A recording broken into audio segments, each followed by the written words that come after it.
All right, everybody, and welcome back to the Talk Off. I'm here, Zach. It's me. We got Daz here, producer Jake. Friday, It December is 16th. Yes, it is Friday, December 16th, and we are officially back. If you didn't catch our first episode, our more of a sneak preview into what our podcast is really going to be about. If you didn't catch that, then you are here for the first time and you don't know any of us. So again, I'll say it again. I'm Zach. We got Daz here. We got Jake. We're going to talk some sports. We're going to talk a little bit of everything, what everybody wants to talk about on their own podcasts, right? Absolutely. Welcome into the pod. We're happy to have everyone here. And it's a good Thursday night, Friday morning. The 49ers are off to a hot start. Oh, pick six.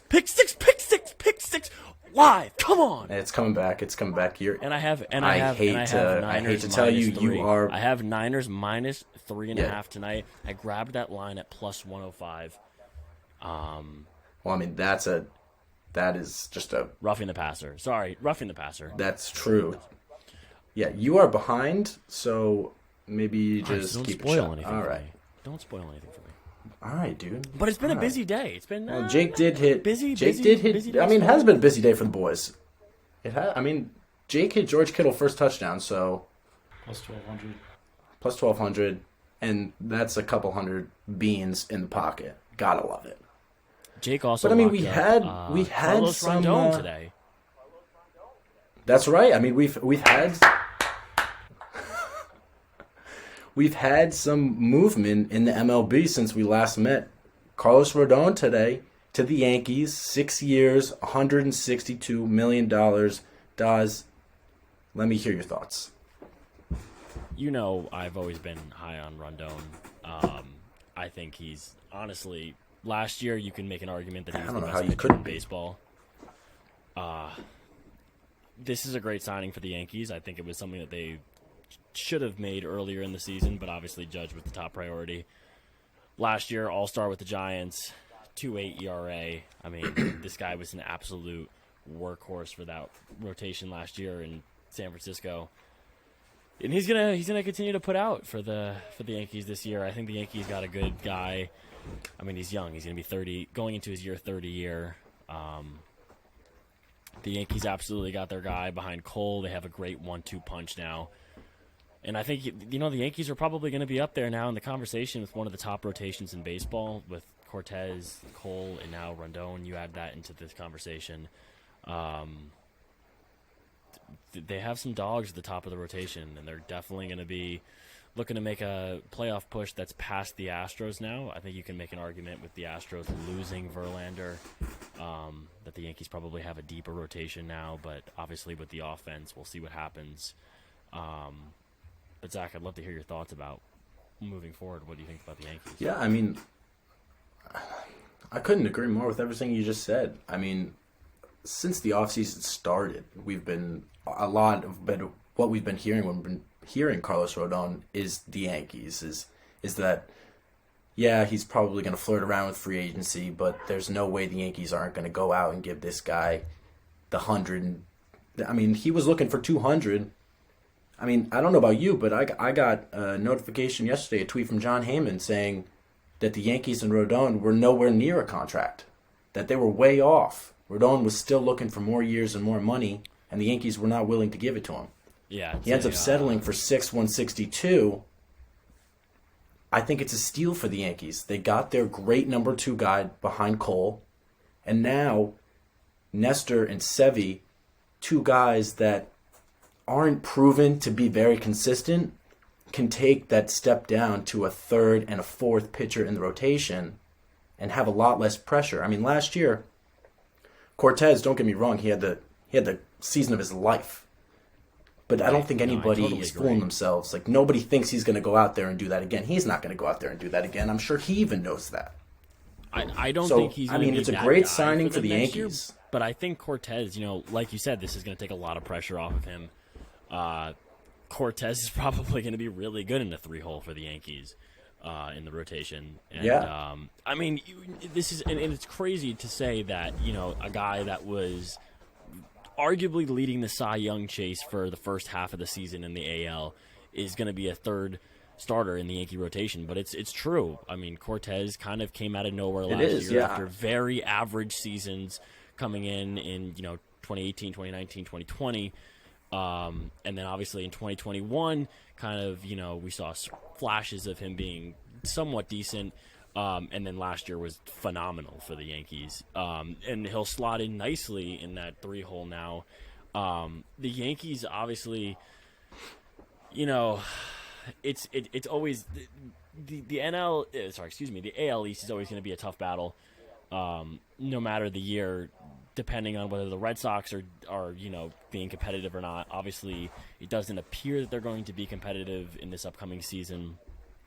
The Blue Jays, obviously, with the moves they've made last year with Gausman and, God damn it, who the fuck did they sign last year? Barrios. Gausman, Barrios, and Chapman. Yeah. So they're going to be competitive again this upcoming season. But if you're a Yankee fan right now, you have to like your odds for moving forward in the division next year. The Astros obviously probably scared the living shit out of you, but. As Yankee fans will be the first one to say, you're a Met fan saying that the Astros are going to scare the shit out of you. But hey, I mean, the Dodgers scare the shit out of me as a Met fan. The Braves scare the shit out of me. So I'm not one to talk about this. So yeah, I mean, I do want to hear just for a second, producer Jake, if he has anything to say about his Yankees signing Rodon.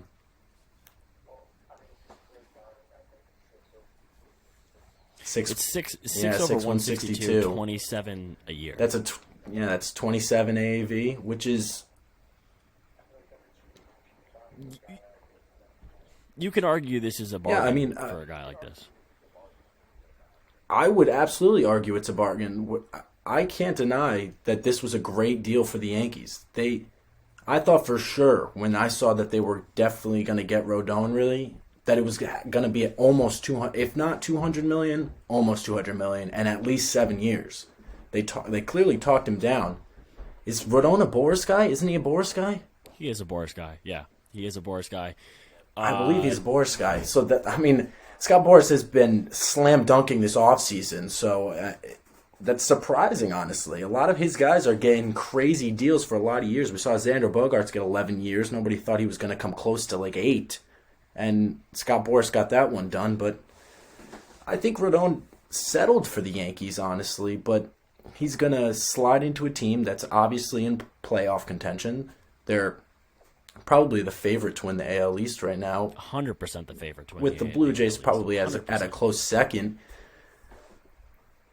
The Blue Jays are a close second.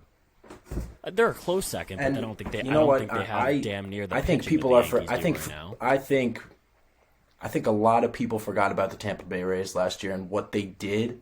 The Tampa Bay Rays are so scrappy. They had no shame. They scrapped together. They had wins, dude. They made the wild card last year with no Shane Baz and no Tyler Glass now. They're going to have both of them back and one other that I'm forgetting. They're going to have all of them back. The rotation is going to be filthy. And it's all young guys. 27, 28 and under. No, I completely agree with you. They scare me. And we can't deny what the Orioles are doing with their young squad who they got out there. They got great pitching. They got a great bullpen. Right. They're a scrappy team. That's a team, they went way over their win total Orioles for last year. You taking the over on Orioles? I'm going to have to see what it is. I think it's going to be Jake is. Producer Jake is.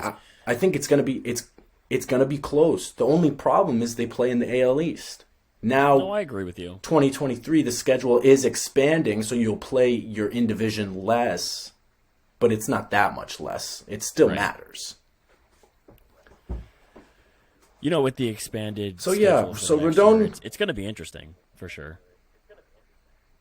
I think it's going to be interesting. I really like it because you're going to see some weird matchups that you've never seen. Like you're going to see I don't know, like the Red Sox and the Blue Jays go travel to Miami and go play the Marlins. It's going to be. Lines. I'm gonna like it a lot. I think everybody's gonna like it a lot.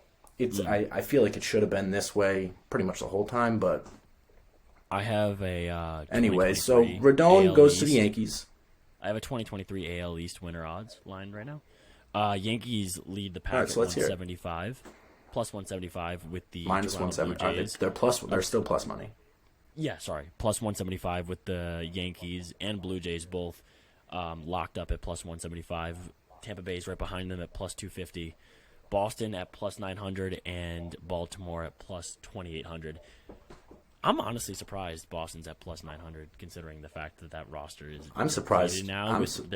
I mean, you guys lost Xander in the coming days. You have to be counting down the days till you lose JD at this rate. Yeah, I mean, we're gonna let JD go. There's no question about it. I mean, he's been talked to be in contact with Steve Cohen and the Mets, but there was talk about that at the trade deadline too, and there was just something about JD that the Mets just weren't about. I think it's the power drop off that we saw last year. I mean, under 20 home runs, I think, last year for JD. That's just not going to cut it as a DH. He's also just not 35 years old. You're not going to get. Yeah, he's definitely older. Everybody knows that the power's dropped off, but the bat is still there. I mean, he's still going to hit above 280. Like, the bat is still there. He's still gonna mash. He's still gonna hit doubles. But I mean, it's just without that home run power at the DH spot, he's almost kind of useless. I don't think I'd really feel comfortable putting him in the everyday lineup right now. Over who? Exactly, that's the struggle that I think a lot of teams are going to come with. Is he's a proven vet. He's obviously going to get the contract for more of what he's done than what he's going to do for another team. So, I mean, is it really worth paying a guy like that veteran money when you're getting maybe not the best play? I mean, I don't really see that it's worth it. It's definitely not worth it for the Red Sox to keep him around. And it's definitely not. That's why we're going to let him walk. He's probably going to cost about $20 million a year. And, exactly. As a Met fan, you look at our outfield for next year, and I don't really see a spot for him at the current moment. And I think he's played his. But I don't even. Yeah, see I think he's played his his last games of outfield. I don't think I even would want to slot him in at a DH spot in our lineup right now. No. So, I mean, he's gone, and, the AL East is tough. The Red Sox we're going to struggle this year. There's no question about it. We're going to struggle. And that's why it's so frustrating that ownership and the general manager clearly do not have any sort of idea where they're going with the team. But I could talk about the Boston Red Sox for hours, and nobody wants to hear about that. What about Jeter? So let's go back today? Whoa. Jeter Downs. Come on, you're gonna make me talk about the Red Sox more, man. What happened with Jeter Downs today? I thought These people don't want to. This guy, okay, Jeter Downs came over in the Mookie Betts trade. Everybody knows the Mookie Betts trade, all right? Everybody knows the details. We sent the Mookie Betts and the David Price contract right for Verdugo, Connor Wong, and Jeter Downs. And Jeter Downs was a top 5 prospect in the Dodgers system. He was a very good prospect for the Dodgers. He came to Boston, he forgot how to hit. He came to Boston, he forgot how to field. Right. He's no good. He came up last year, they gave him the opportunity, and last year was his opportunity. That was it. So the team was depleted, and we needed guys to slot in, and he couldn't do it. So he got DFA'd today. I'd have to imagine this is just off the top. Is this a move to make room for Yoshida? This was yes. We needed a roster spot be. for Yoshida because we officially contracted he signed officially today. Which is legitimately a Red Sox. We had to move someone. Should be very excited about that guy. I'm very excited about Yoshida. I'm very excited, and I'm happy that Jeter Downs got DFA'd. There's nothing. My day was phenomenal. I mean, you're talking about a guy who absolutely hits the shit out of the baseball all the time. He just hits the ball. He just hits the ball. There's no other way to say it. He just hits the ball. He's going to be an average guy next year. I guarantee you. He's a career 327 hitter. I was going to say, I'll say this now. Yoshida, let him adjust to baseball for 3 years. He'll probably be in a batting title race within the next 5 years. He'll definitely be in a batting title race. I think he'll be in Rookie of the Year race this year. Absolutely. 100% agree.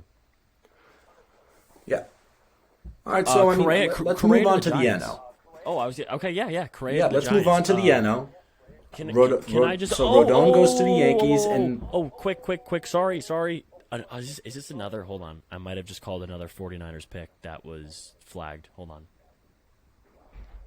I'm waiting on the call. Dude, you are so far behind. Well, can you just tell me what the fuck So while Chris watches football, so Rodon goes to the Yankees, and okay, I got it. That leaves the Giants in a awkward position, and they did just sign Carlos Correa yesterday. This was a move by the San Francisco Giants that was saying, we missed out on Judge. We're not missing out on another guy this offseason. Yes, the Giants were very clear at the beginning of the offseason that they were going to, at the beginning of every MLB offseason, there comes about 8 to 10 teams that say, all right, we're going to spend money. We're going to spend money and we don't care. And the Giants, this was their time. They wanted to spend money. The Cubs were another one of those teams. The Padres were another one of those teams. The Yankees were another one of those teams. Every year it happens. And the Giants said they were going to spend money. They missed out on Judge. They missed out on Turner. So who's the next best available was Carlos Correa, and they were not going to let him go by giving him 13 years. 13 for 360, I believe. Yeah, no, that's right. It's a mega contract, but if you think about it, right? Judge is making 9 for 360. Correct. Correa is making 13 for 360. How much better is Aaron Judge than Carlos Correa? Realistically. I mean, they're two very different types of players. Correa... They're very different types of players, absolutely, but based off WAR, I believe they're very close. I mean, they're definitely very similar. And they're very similar players. They both hit at a good clip. They both hit for power. They both have great gloves in the field. I mean, Correa, I think, is probably the best fielding shortstop in the league right now. Him and Lindor, probably 1-2. Yeah.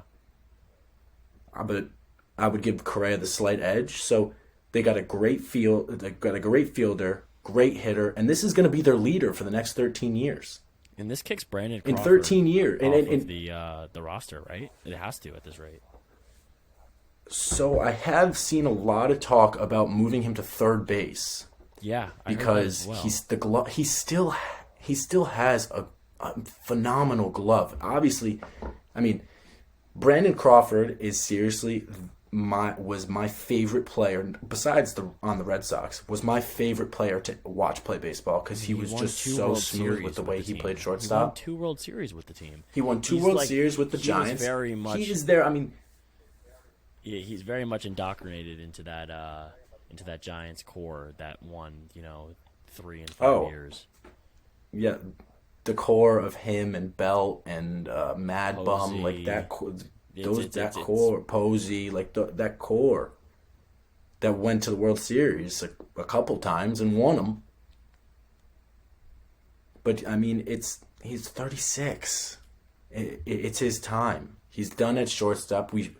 I mean, if you look at the defensive metrics from last year, the fall off that he had at the shortstop position was nuts. He's too old. He can't get to the ball as fast. So I say you put him at third, right?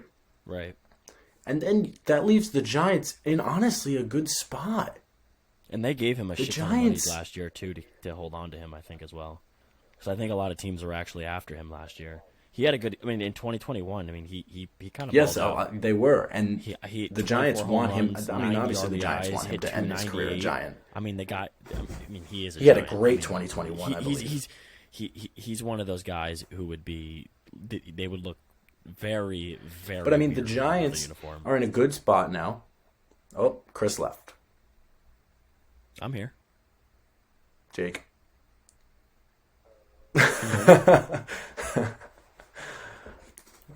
Some technical difficulties. Looks like Chris has disappeared. I'm here. Okay, I'm back. It's back in my ear. All right. Is my mic good still? Does it sound good? Yeah, you sound fine. Yeah, you're good. Okay. All right. Cool. All right. So should we? We were talking about the I'll break us back in. Okay. All right, go ahead. Okay. All right, ladies and gentlemen, we are back after that short and brief technical difficulty. Excuse me. Picking back up where we left off on the San Francisco Giants. Brandon Crawford is now out at shortstop for that team after a year where the guy absolutely was a stud in 2021. He's only 34 years old, or 35, excuse me, but 34 in 2021. He's not that old of a player, but I guess for shortstop, you kind of want a little. You want more quickness now over there. That's the problem. Is he's not too old to be an MLB player. He's too old to be a shortstop. I mean, we already see. I mean, we're talking about Bogarts being too old for shortstop. And he's 30 years old.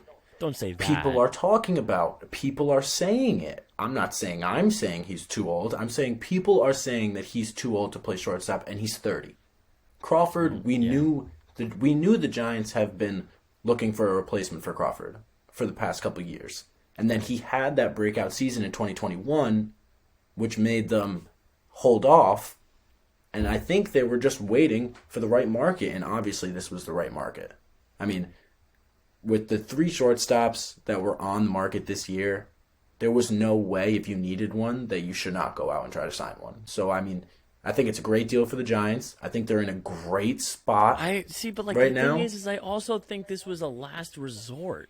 Like, what else were they going to get? They probably burned a Rondon. But last resort, it's not a last resort, though, Chris. He was the third best free agent, arguably second best free agent available. But I don't think this this doesn't help them in any way. How? How does it not help them? They just got better than they were before. Okay, but you still have a dog of a team in the Padres, and you still have a dog of a team in the Dodgers, excuse me. Yes, their division is very difficult. We're not doubting that. But there's an expanded playoffs now. All right, there's one more wild card spot. Okay, play for the wild card. Okay, play for the wild card. Play for the wild card. You're not going to get. I mean, we got to be honest. We got to be honest here, Chris. I mean, there's a lot of teams that are playing for the wild card. Everybody in the AL East is playing for the wild card.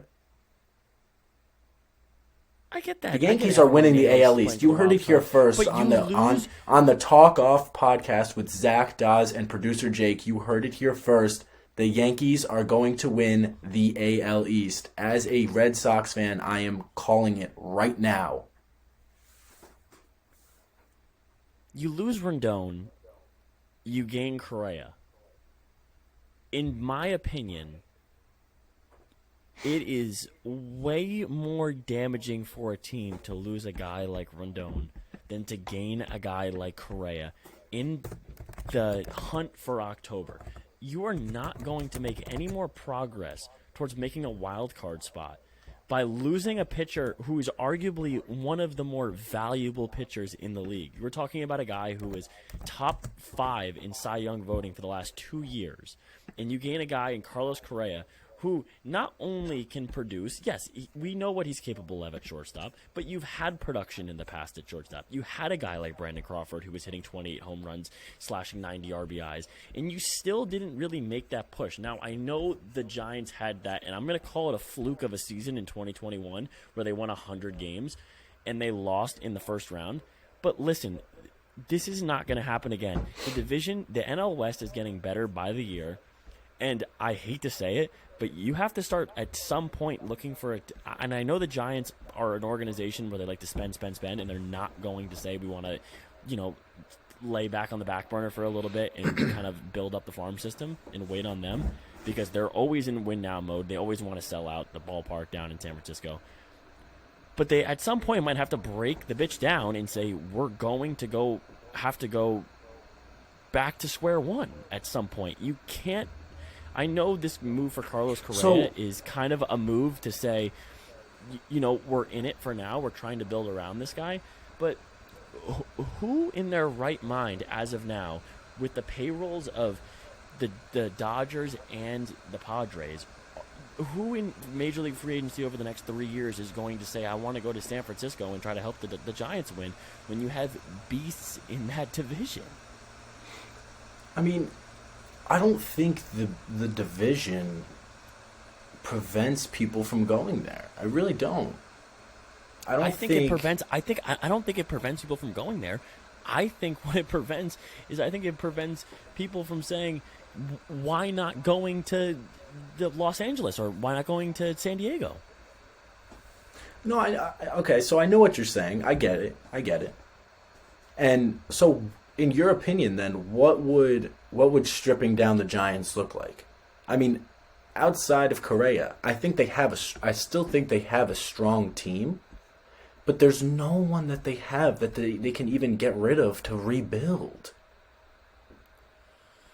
You know what I mean? So You know, and I agree with you in the sense that, you know, and I like Joey Bart, the guy they have behind the dish right now. I've always been high on him since he was a prospect. Jock Peterson. I mean, so let's go. He's a nice player. He's a nice player. He's a nice player, but he's not going to be a guy who's going to help you win down the stretch. Let's run through who they're going to run out there. All right, on opening day. Are you ready? Okay, fair enough. All right. So I think Joey Bart's going to start behind the plate. Yep. Who starts at At first? first, I think it's either J.D. Davis or Wilmer Flores. Which is terrible, dude. Which is, I mean, Wilmer has been playing well for the Giants, but you're right, it is terrible. And then at second, they're going to have Tyro Estrada, who they just got. Yep. Short's going to be Correa. Yep. Flores at third. I think Crawford's going to move to third. I think they're going to move Crawford to third. Which is I don't like that at all. He's not. I understand your concerns, but I still think they're going to move Crawford to third. Fair enough. Okay, so then what in the outfield? And then Mitch Haniger. You got Haniger, Yastrzemski in center, and then Peterson in right. Fair enough, but that and to you that's a playoff team. And then their starting rotation. On opening day, that team doesn't win 75 games. Opening day is going to be Logan Webb, followed by Ross Stripling. Yeah, I'll tell you this right now. The Minnesota Twins are going to win more games without Carlos Correa than the Giants will with Carlos Correa next year. You think so? Absolutely. I mean, they signed Christian Vasquez, but what else are they doing? They will win more games than the Giants next year. What are they doing, though, Chris? What are they doing? What are they doing? Who do they have besides Arise? And there's no way he's winning a batting title again. Well, they have Byron Buxton, who I think is a legit. Who was going to play 70 games.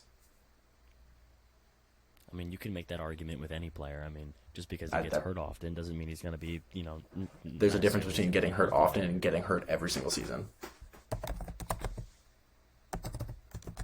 I think Max Kepler is a legitimate outfielder. I think he's better than Mitch Haniger. I think that's false. I think Max Kepler has tried his best to prove that he can play in this league, and it's just not it. I think they're very two similar types of players. Max Kepler, all right, his slash line last year. Would you like to hear his slash line last year? 227, 318, 348. That's an OPS of 666. I mean, we're also talking about a plus defender here, though. Which Mitch Haniger is a plus defender, but I think why am I on Baseball Reference, and why does it say in 2019 Max Kepler was the 20th? It made 20th place for MVP. I see that too, actually, right now. He hit 252. I'm not saying the guy's going to come out here and win MVP. I'm saying they're very similar types of players. They're both plus defenders, and they're both dog shit at the plate. Okay. So Byron Buxton, would you like to hear Byron Buxton's history? Last year, 2022, he played 92 games. So he missed 70 games. 2021, he played 61. 2020, shortened season, he didn't even play all of those. He played 39. 2019, he played 87. 2018, he played 28. He was out that whole year. 2017 is the only year that he made it above 100 games. He played 140. He can't stay healthy. 2016, 92. 2015, 46. Since he's gotten into the league, he's played one season above 100 games. That's unacceptable for an everyday outfielder. I'm not arguing with you that the fact that both of these teams are going to be at the middle of the pack in their division, but I'm just saying in general, I think that the Minnesota Twins will have a better overall season than the Giants will. All right, I mean, they have a look. Everyone has,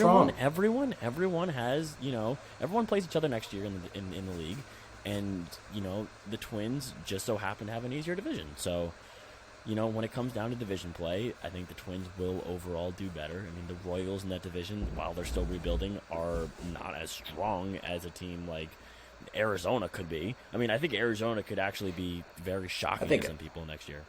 Let me tell you something. I am hot on Arizona over wins this year. Like, I am in love with it. And I mean, I think the White Sox are just a very underperforming team. They'll probably win. I think they're going to underperform again next year, though. I mean, I think they could probably win the division. I mean, I think it's a toss-up between what the Guardians do the remainder of the season. I know they already got Bell. They got Bell, right? They 100% got Josh Bell. Yes. And I love that trade signing for them. He's going to DH for them on a. You know what I really like about that trade is I think he's going to play a lot more DH than he is a first, and I think that's going to help him a lot when it comes to the plate. And I'll tell you one thing, dude, that guy hits the absolute shit out of the baseball. Hits the shit out of the ball, and he is a lot younger than people think. Some people don't think he's that young. See, okay, so I'm looking at his baseball reference page right now. He's going to be 30 next year. He's projected 19 home runs, 70 RBIs. I think he blows that out of the water. I think there's no way this dude only hits the 19 home runs next year. Yeah, I kind of agree with you. I'm not going to lie on that one.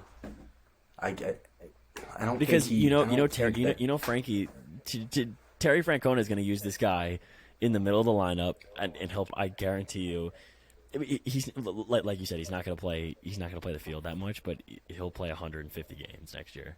He's on the perfect team for RBIs. I mean, the Guardians, they're plate setters. They are plate setters. That's all they do is set the plate. And last year their problem was they didn't have anybody to hit anybody home. They would just get on base.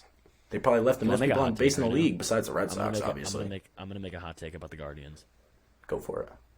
This is going to be really controversial, and especially in Metland, which I tend to reside in, unfortunately. Uh-oh. I kind of regret the Lindor trade. Really? I don't regret it in the fact that feel like I could have saw that coming. Franchise. I don't regret it in the fact that, look, I love Lindor. I think he's awesome for the team. He's awesome for the organization. He's obviously a top 3 shortstop in the league. You can make the argument for that. Mm-hmm. But Jimenez is a stud. Rosario is a very, very serviceable and above average shortstop in the league. I would say he's perfectly average. You can make the argument he's above average. I mean, it's close. He's an above average defender. With the tools that he has to eventually... He's an above average defender into a full-time skill set. But Jimenez is going to be him for the Guardians moving forward. And I promise you this. I promise you.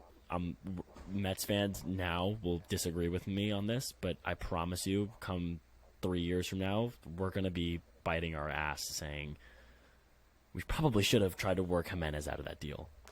Yeah, I mean, at the time, it was. I feel like it was the right deal for the Mets. They needed kind of that franchise player to build their team around. No, absolutely. That was a Cohen. That was Cohen coming in and saying, I have to make a splash.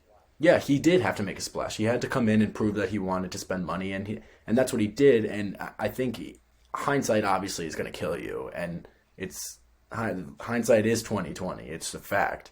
And obviously now you're going to go back and be like, oh yeah, I wish we had Jimenez and Rosario's doing fine. He would have been fine at shortstop, but you got your man in Francisco Lindor, and I still think it was the right right move for the Mets, especially. I guess I should rephrase that statement. I don't hate the Lindor trade because I love Lindor. I love Frankie. I love having him on the team. I wish there was a way to work Jimenez out of that deal. Yeah, because yeah. This pains me now watching him be an absolute stud for the Guardians. That's completely fair. Absolutely.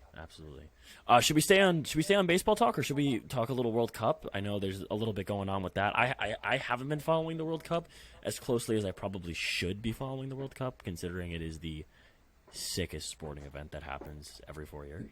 Oh yeah, I mean, let's switch it up. Let's talk about a little bit of everything. So yeah, World Cup final. It is finally set. Argentina, France. You gotta root for Messi, right? I listen. I am probably the worst person to talk about soccer here, but I am so fired up to watch Messi on Sunday. Right? Sunday? I think it's Sunday. Yeah, 8 a.m. Let's go, Jake. Who do you have in this? Jake, are you betting on this? It's Argentina, right? It's Argentina all the way. I mean, it's a perfect storyline. Do you guys want to know what I think is the funniest part of this whole thing? Go for it. Argentina and France are in the final, right? Yep. This World Cup is hosted in Qatar. Yeah. Messi plays for PSG. Mbappe plays for PSG. PSG, does anybody know who owns PSG? The Emir of Qatar. Oh, does he really? He does. I feel like I've heard he that owns PSG. I feel like I've heard that. And it just so happens that their two best players are in the final. I mean, I'm not a conspiracy theorist, but I mean, there's something there. You know what's interesting about soccer in general as a sport, as opposed to baseball, is that like I don't know. There's something that doesn't really sit well with me about how the game is ended, in some scenarios. Obviously, in baseball, Are you talking about ties? No, I'm not necessarily talking about ties in general. I'm talking about shootouts or penalty kicks. That really doesn't sit. Jake, wasn't there like a big controversy about the World Juniors in like 2019 ended on a shootout? I feel like there was like a big hockey, like I think the World Juniors, it was like U.S. and Canada, got ended on a shootout, and people were really pissed about it. I mean, shootouts, there's nothing better than a shootout. You can't beat a shootout. No, there's nothing better than a shootout, but I don't think it determines a real winner.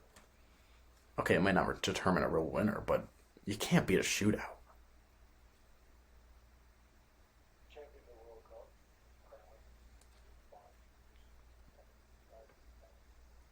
Really? Yeah, I guess. Zach, I think. Imagine. No, I do agree that. Zach, imagine the U.S. was in this tomorrow or Sunday. Imagine the U.S. was in this Sunday and we lost in penalties. In penalties. You'd be okay. Yeah, you're right. I would be pissed. And I'd probably be on your side then. But I'm not. I'm saying don't. If it ain't broke, don't fix it. All right. Soccer's been I just think we should forever. play Golden Goal. And look, I only know that because I play FIFA once in a while. I play FIFA once in a while, and Golden Goal, and like I have any opinion on this because I'm not running around on a field for 90 minutes. So yeah, I mean it would be sick if they could do Golden Goal, but it would be cool. I mean it'd be cool. No league has good overtime rules except for college football. So right. There's just a fact. Thank God the MLB has gone back. Because what's your opinion? And obviously we're moving way off topic here, but fuck it. Oh boy. What else? What's your opinion on like the whole like extra base rule with? Can't stand it. Yeah, I like it. See, like I like it in the regular season. Stand it. I think it moves the game along.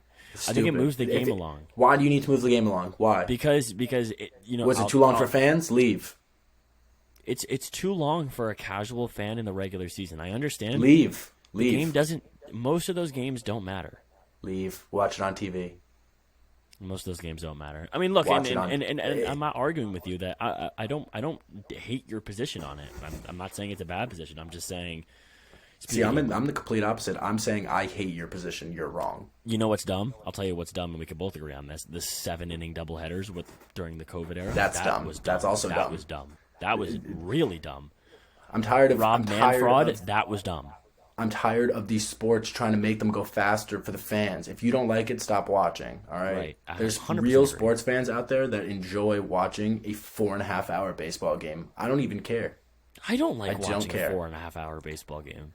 It depends what kind of game it is, but I watch a 4.5-hour 5-4 baseball game any day. Fair enough. Any day. I agree. So, moving on, I think we did enough World Cup talk. That's pretty much all we know about soccer. So, that's just about all we know about soccer. Let's move on to this weekend, and it's a big weekend. It is a big weekend for football. We got college football playoffs Saturday afternoon, and then we got the Saturday slate going on at the same time for NFL. We got 1:00 Vikings Colts. Oh, I'm gonna correct you on that. It's not college football playoff. We start bowl weekend. Sorry, it's bowl weekend. Excuse me. I didn't mean to rain on your parade there, but it's no. My parade had a flood.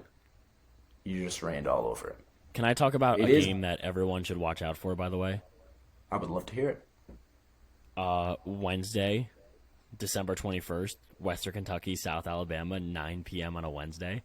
Let's ride. Dude, that's so sick. There's football every single day next week. There is football every single day. I mean, this is the best time of year to be a football fan, especially if you're a college football fan. The R&L Carriers New Orleans Bowl. Bowl games. I am all over this game. The best part about bowl games is when you have absolutely nothing to do and you just roll out of bed on like Saturday or Sunday or whatever day afternoon and you just turn on the TV and there's just football on. Like it's probably it's awesome. 2 colleges that you didn't even know existed, and you guarantee you don't know what state they're in, but you just watch it because it's football. I want to go to the Pinstripe Bowl this year. Let's do it. And I love where you ever realize some of these bowl games, they like pull their names like out of thin air. I don't even understand some of them. Some of these are awesome, dude. The best bowl this year by far is going to be the Cheez-It Bowl. The Orangest Bowl. Can I have a Cheez-It Bowl? So orange. Give me a bowl of Cheez-Its. I'm in. The Duke's Orange Mayo Bowl.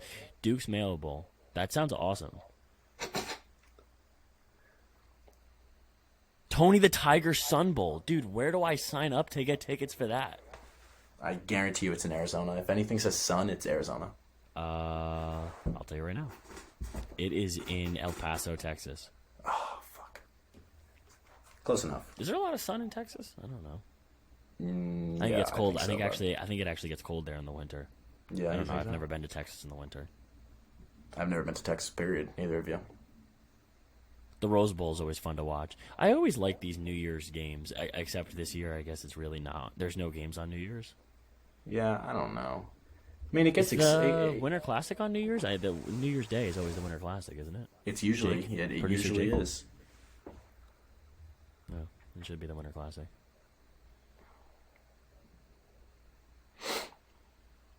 Maybe they decided to cancel it this year. Why would they decide to cancel it? Oh, it's in Boston this year. Shut up. Pens Bruins. Should we go? It's at Fenway. Oh yeah, I knew that. It's on January 2nd. That's weird. Dude, why? I don't understand why. Hold on. What day is January? It must be like a Monday. January 2nd would be a it's a Tuesday, Sunday. That's why. It's a Sunday. Competing with NFL. They don't want to compete with NFL. Oh, yeah, it is on Sunday. Well, NFL has got quite the slate this week. I mean, with the Saturday games, game at 1, game at 4, game at 8. I think it's Vikings, Colts, and then Browns, Ravens, I want to say. And then the night game, Bills, Dolphins, which is a huge game. Huge game. That's a big game. And it's supposed to be a snow game, so I am really excited for that game. The Bills are going to kill the Dolphins. If it snows one snowflake... said you don't vacation in Buffalo. Yeah, that is what he said. Mike McDaniel is an idiot. I really don't like him. I don't like that someone who can look that nerdy can also be a head coach of He's a football an NFL guy, football dude. I don't team. know what you want me to Pisses say. me off. He's a guy who Look knows at the game him. inside Look at it. out. What do you mean? You saw that guy on the street and you're telling me you're going to be like, yeah, that's a football guy.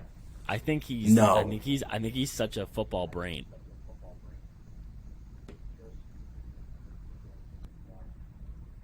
No, I didn't. Can you send it to me? No, but it doesn't shock me. Wait, can I want to watch this now. I don't understand the guy. I'm telling you, you can't look like Mike McDaniel and be a head NFL football coach. It just doesn't seem right. To me, an NFL football coach looks like one guy and one guy only, and that's Andy Reid. That's an NFL football coach. Andy Reid is a legend. Did Andy Reid go to the Super Bowl with the Eagles? No. Who did he go to the Super Bowl with in the early 2000s? He played Brady In the Super early Bowl. 2000s? He played Brady in the Super Bowl in the early 2000s. Or am I thinking You're of somebody bugging. else? You're bugging. On the Super Bowl. I mean, the Patriots played the Chiefs with Andy Reid in the AFC Championship I'm game. looking this up. He did not go to the Super Bowl could be against... completely wrong. That was Doug Peterson. Was the coach when the Eagles won. Could be wrong. I think you're wrong. Oh, You see no. this video of Mike McDaniel? He did. Nope. I'm right. He went to the Super Bowl against the Patriots in 2004. He was the coach With of who? he was head coach of the Philadelphia Eagles. He went to the Super Bowl against the Patriots, and the New England Patriots won 24-21. I know we won. Yeah, the good old days.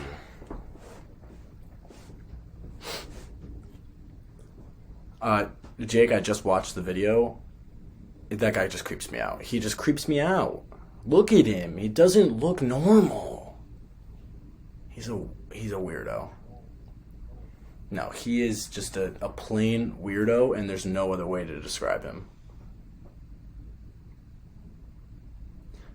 But I mean, we got a good slate this week coming up for football. I mean, we're all very excited, obviously. Every week we have football is a good week. Looks like the 49ers are probably going to win this game. 9 minutes left. They're up 21-6. And I mean, just looking at the slate, I mean, it's hard to say, but I think Lions-Jets at 1 o'clock might be the best game.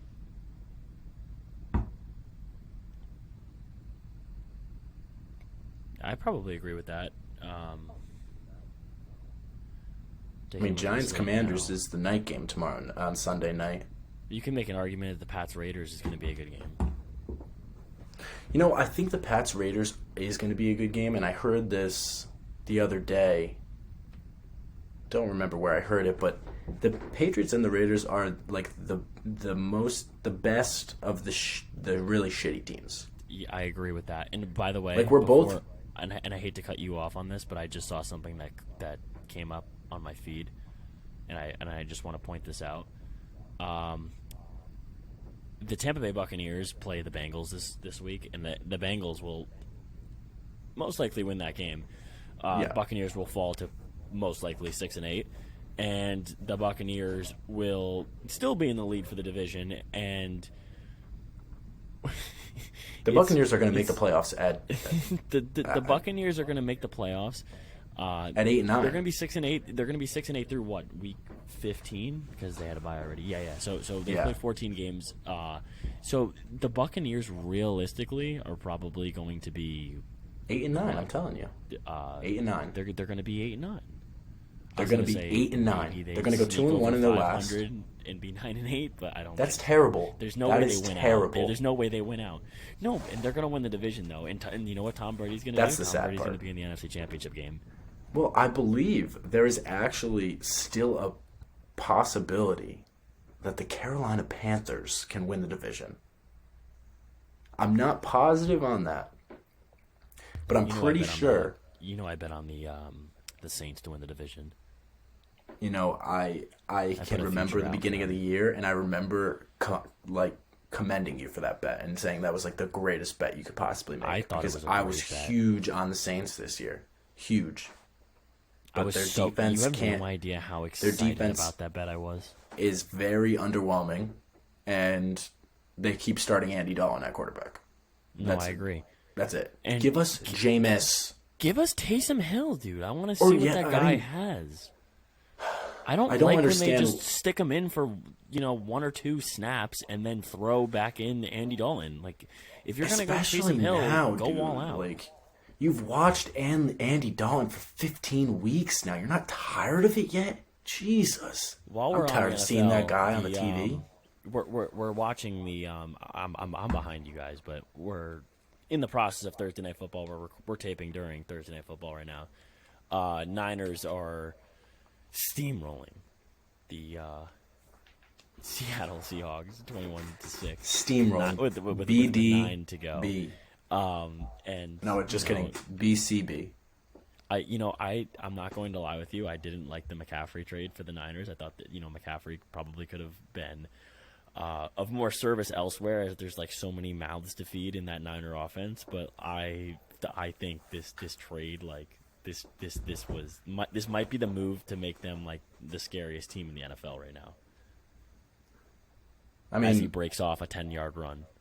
I think that they're very scary. The problem is that they don't have. I think they're very scary with Jimmy G, and the problem is they don't have Jimmy G anymore. So I think they're going to struggle. Right. I really think they're going to struggle with Brock Purdy in the playoffs. I know he's been playing great, but I mean the guy's never been to the playoffs before. See, this is the thing. Like, I completely agree with you that like the quarterback is a huge like toss up right now. But even if you get like very mediocre play out of your quarterback, like if you just get very average play out of Purdy, I think that like the Niners could at least make a little bit of a run in the playoffs. I agree. I mean, they're definitely going to make a run. I just see them coming up against those really tough teams. And the problem, I mean, when they play the Eagles, let's say they play the Eagles in the NFC Championship, which they won't, because the seeds probably won't match up that way. But for argument's sake, let's say they play the Eagles in the NFC Championship game. I'm taking the Eagles by 1,000,000. Like, I just don't think that they can outplay the Eagles, especially with the Eagles' defense, their run defense, Jordan Davis up front. Plus, they signed Ndamukong Suh. I mean, they signed everyone. Every possible veteran D lineman that you could think of is now on the Eagles. No, I agree. So I think they're really going to struggle when they come up to like defenses like that they can't just run their Kyle Shanahan offense, just run the ball down people's throats.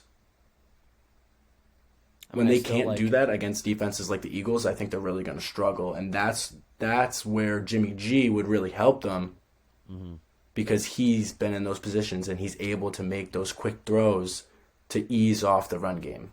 No, and I agree with you. In the NFC, I still like the Eagles over them. I still like the Cowboys, and it's not necessarily like a team-wide thing. I just think that with quarterback play, it means a lot in the playoffs. So, I think the Cowboys and the Eagles are clearly more fit to make a run. I don't think they're necessary. I don't think the Cowboys are necessary. I think the Cowboys are. Excuse me, let me rephrase that. I think the Niners are a better team than the Cowboys right now.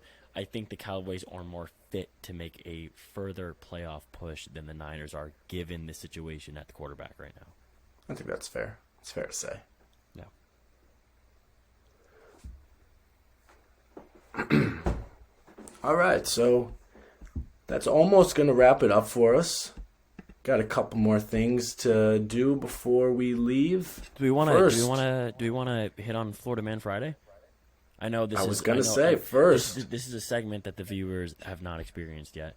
Yes. Florida Man Friday is going to be a new a tradition here on Friday shows, where we pick an article from a Florida man on Fridays, and we'll try to pick out his good ones. I'm gonna kind of stick to the date. I'm gonna try to look up Florida Man, and then I'm looking to. Yes, I have an article. I came prepared with one. I did too. I'll get the ball rolling on this one. Go for it.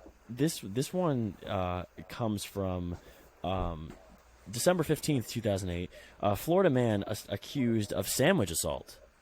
Police in Port St. Lucie, Florida, arrested a man for throwing a sandwich at his girlfriend in a domestic abuse case on the second food attack that this man was sent to jail in 1 month in. So obviously, like, the domestic abuse isn't cool. But dude, like, this guy was throwing sandwiches. That was his. Can I ask? Choice. Did it specify what kind of sandwich?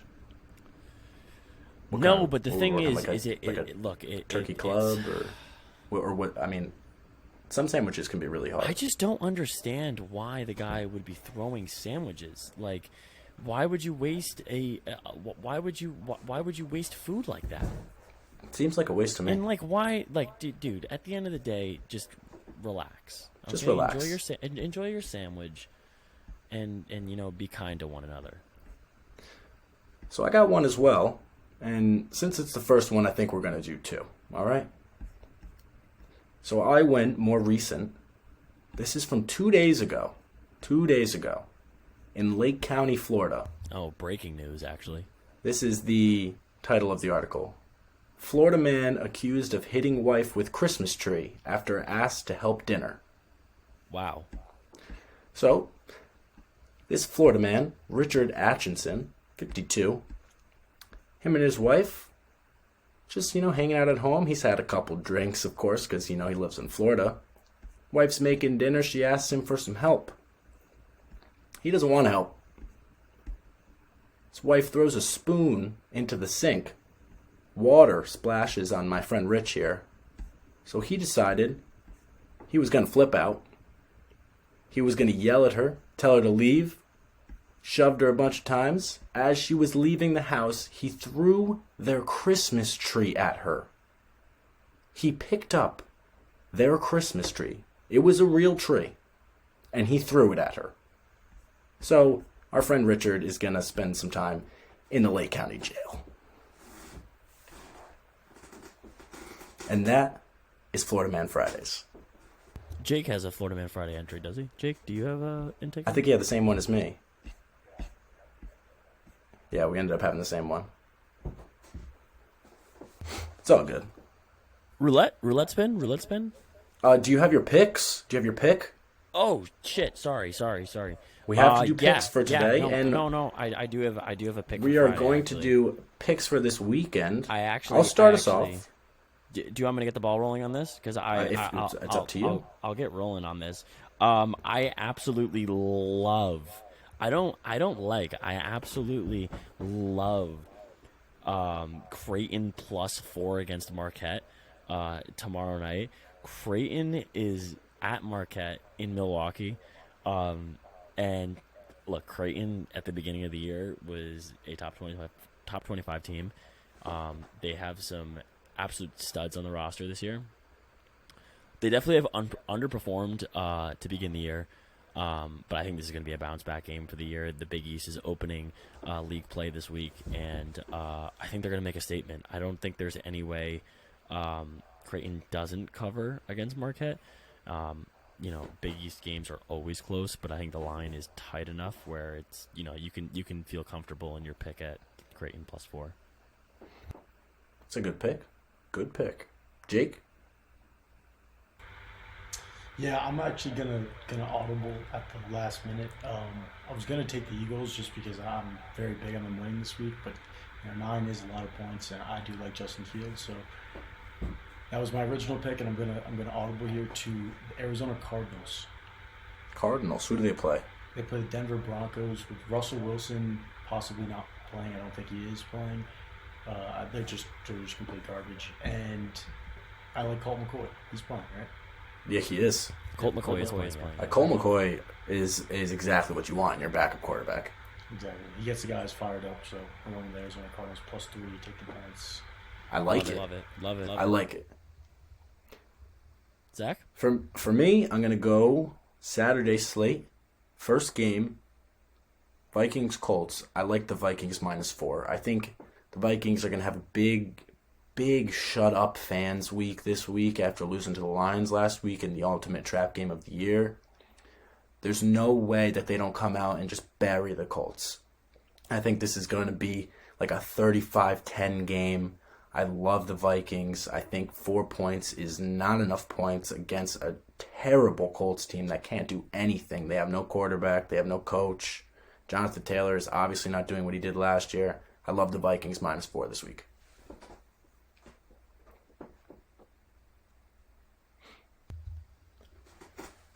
I love it, Zach. Roulette spin. Anybody? Well, I ended off with a roulette spin. Do you have it up, Chris? Or I do have it up. Yeah. all right, let's get our random number. If anybody missed last episode, this is something we're going to do at the end of every episode, a spin of roulette with a random number, and you're going to have to trust us when we hit it. We'll probably get really excited. Would one of you mind hitting a random number generator real quick? I can do random number. Bear with us here, everybody, for a second. Here we go, random number. Last number I want to say was 27. It was 27, I believe. We hit 33 last time. Okay, we got 33. Oh wow, no shit. 33. So that's what we got last time. Okay. That's what we got last time, so you never know. Okay. All right. So we're putting money on 33 today. All right. Spin that shit. 1 second. And we are spinning. Oh, sorry. Hold on. No, I don't want to deposit more money. You don't need more money from me. Okay, ladies and gentlemen, we are spinning. The number is 33 today. We got that number last episode. It landed on 33 last episode, right? It landed on 33, so you never know. 27 was our number. Okay, so we that are could be good luck. 0-1, down $3. $3 on number 33. Here's the spin. It is 27. Oh my God! What are the odds? God, dude. What are are you the kidding odds? me? Holy shit! You got to be kidding me! Wow. Holy shit. I don't think that'll ever happen again. Okay, so we're it just 0-2. happened first 2 episodes. Okay, so the roulette wheel is hit at 27 and 33, right? The 27 and 33. Okay, so we're Wow. on 2, but we flipped numbers. This is crazy. Jesus. All right, so we have to All learn right. the odds for next time, right? Yeah, I mean you have to. Okay. So that's going to do it. We'll be back on Tuesday, right? Wednesday, We'll be Tuesday? back on Tuesday with another episode. Thank you guys for listening, and we'll see you soon. Love you guys.